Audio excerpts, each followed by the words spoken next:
وين بدنا نروح؟ نشتري العيد. السلام عليكم ورحمة الله وبركاته. مرحبا بكم في قناة عرب في كوكب اليابان وفيديو جديد. أهلا وسهلا. بهذا الفيديو راح نشارككم تحضيراتنا لعيد الفطر المبارك في اليابان خلال أزمة كورونا وكيف عيدنا فيه، وبالتأكيد زي دايما مع المزيد من المعلومات الجديدة عن كوكب اليابان، فخليكم معنا.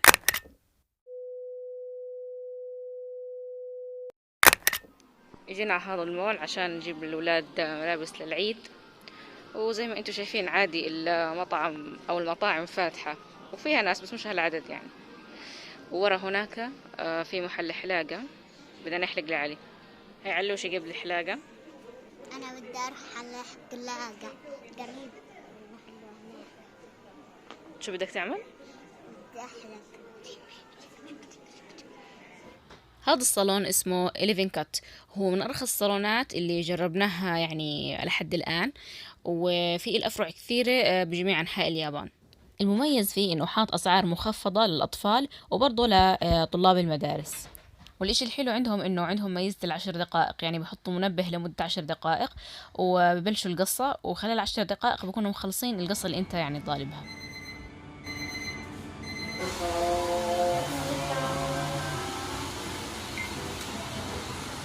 بنفس المول بالطابق الرابع في مركز ألعاب، لكن سكروه عشان كورونا، بس خلوا هاي موجودة يعني عادي الأطفال بيقدروا يجوا هون ويلعبوا، أو الناس يعني بشكل عام.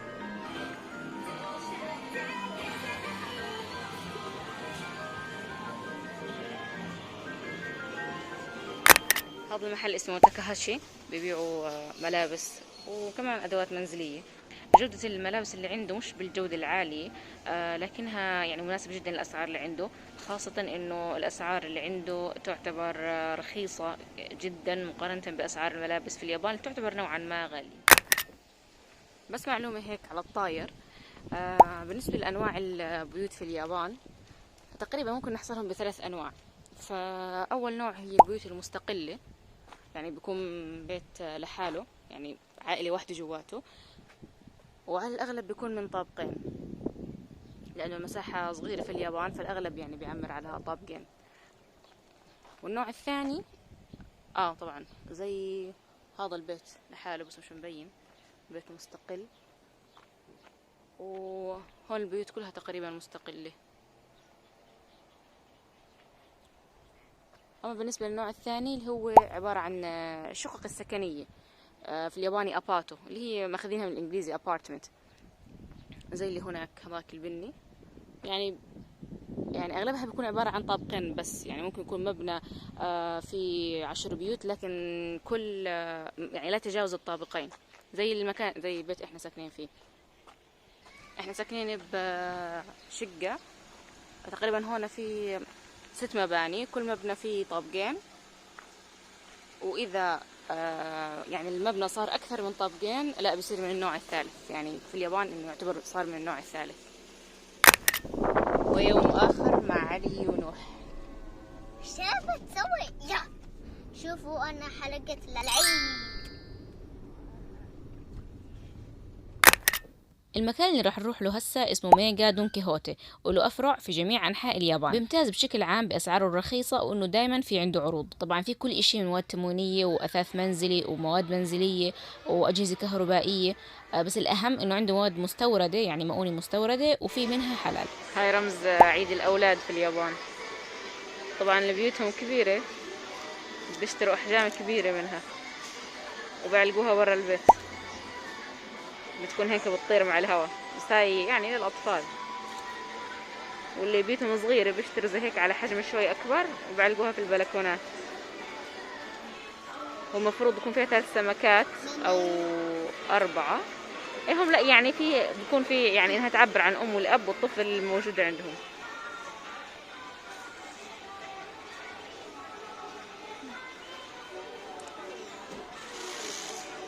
بدنا نشوف شوكولاتة للعيد، إشي مناسب. نوح إلا يدز. نوح ما بتقدر، شوي مامي، شوي. كتكات بطعم البوظة.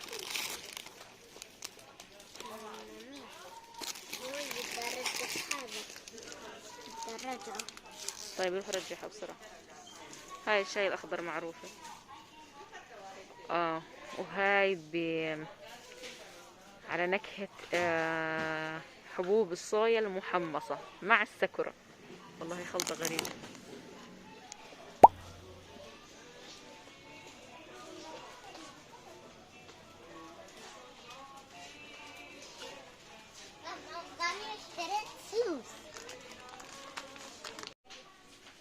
يلا تعال نوح.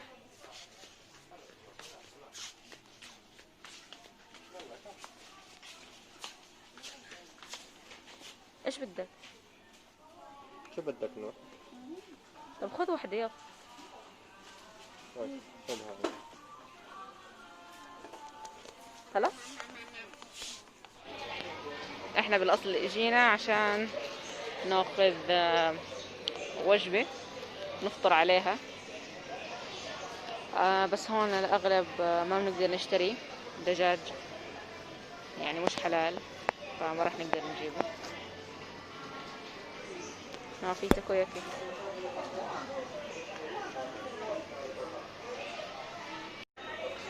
هون في مقالي، ابصر شو الحشو.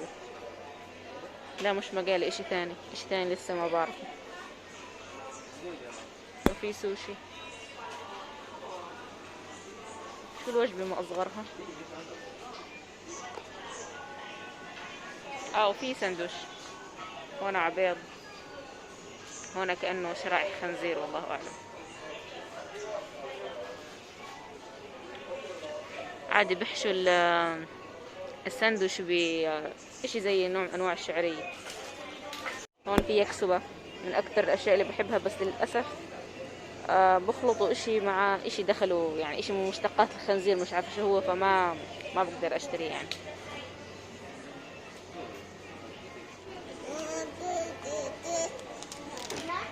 هون في الأومليت الياباني طبعا. هون الجيوزا. هذا النوع الثاني من الشقق السكنية في اليابان اللي اسمه مانشن.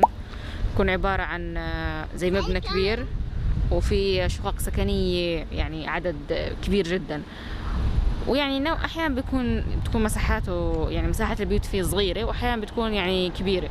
لكن كونه عدد كبير من البيوت فيكون يعني أرخص من إنه الواحد يسكن يعني شقة أو زي النوع الأول.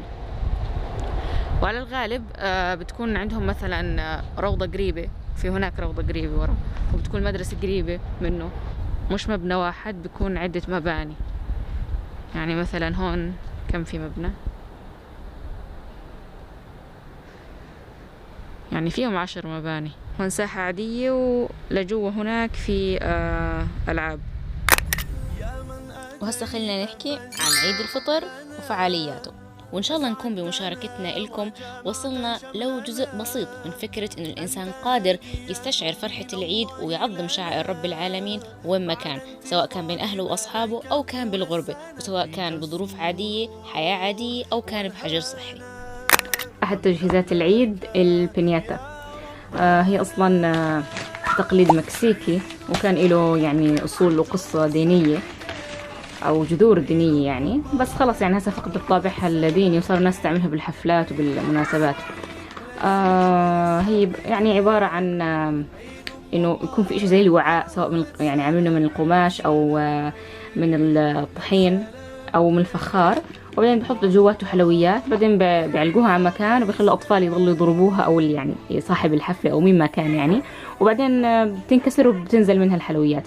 إحنا عملناها من الجرايد والطحين، فجبنا بالون، بعدين غلفناه كله، بغطيناه بجرايد، ولزقناهم ببعض عن طريق الطحين، يعني طحين ومي بس، وبعدين تركناه ليوم كامل وجمدت يعني. بعدين يعني فقعنا البالون وخلص طلعناه من جوا.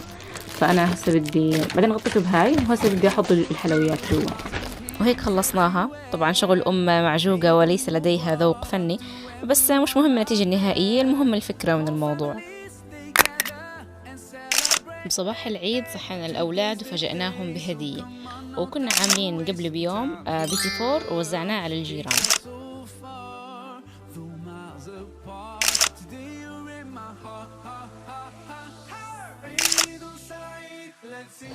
زينا البيت باللي نقدر عليه، مثلا طبعا عيد مبارك على ورقة وحطيناها على الباب.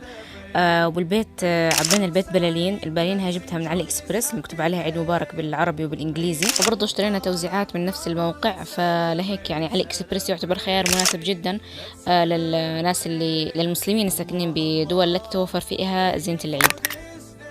وبثاني يوم أنا وصديقاتي اتفقنا إنه نتجمع ونحتفل بالعيد مع بعض. وعن جد الغربة بتعلمنا وبتثبت فينا إنه المسلمين إخوة. الصور هنا بتجمعنا كلياتنا، من الأردن، من اليابان، من باكستان، من تونس، ومن اليمن. وفي كان معنا شاركونا بالعيد أطفال صديقتي من ماليزيا، لكن ما طلعوا بالصور. احنا عندنا عادي بالأردن بالجنوب إنه الأطفال بيلتموا مع بعض وبيروحوا على بيوت الجيران عشان ياخذوا عيدية وحلويات. فاتفقنا مع صحباتي ومع جاراتي إنه نعمل نفس الفكرة، والأطفال يلفلفوا على البيوت. فخلينا نروح لأول بيت. هما في يعني بيتين، بيت جارتي وبيت جارتي الثانية. هسه بدنا نروح. يلا يا زلمة يلا. سلام كم. هري ليتس جو.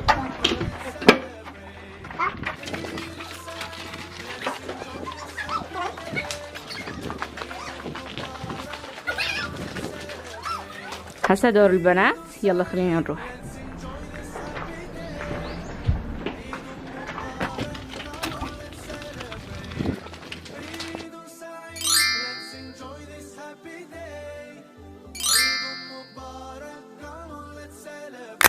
وإجا دور البينياتا.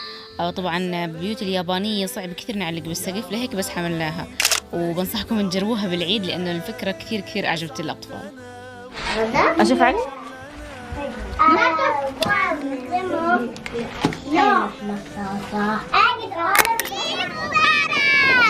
وبالأخير رحنا على النهر، واللي يتابعوني على الأغلب حفظوه يعني، لأنه القريب من بيتي والملجأ الوحيد في زمن الحظر. مبسوطين؟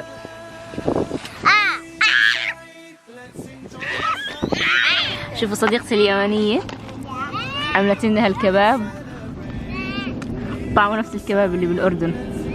وفي أكل تونسي شو اسمه؟ طاجين ملاوي بروكلو. شو اسمه بروكلو. هيك اسمه بروكلو. بروكلي هذا. بروكلي ايوه. وهذا طاجين وملاوي الخبز. ملاوي احنا نلوح ملاوي نحن.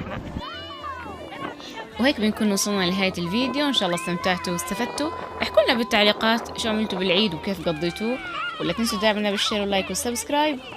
كانت معكم فاطمة عناني من الأردن. كل عام وأنتم بخير ودمتم بخير متابعينا.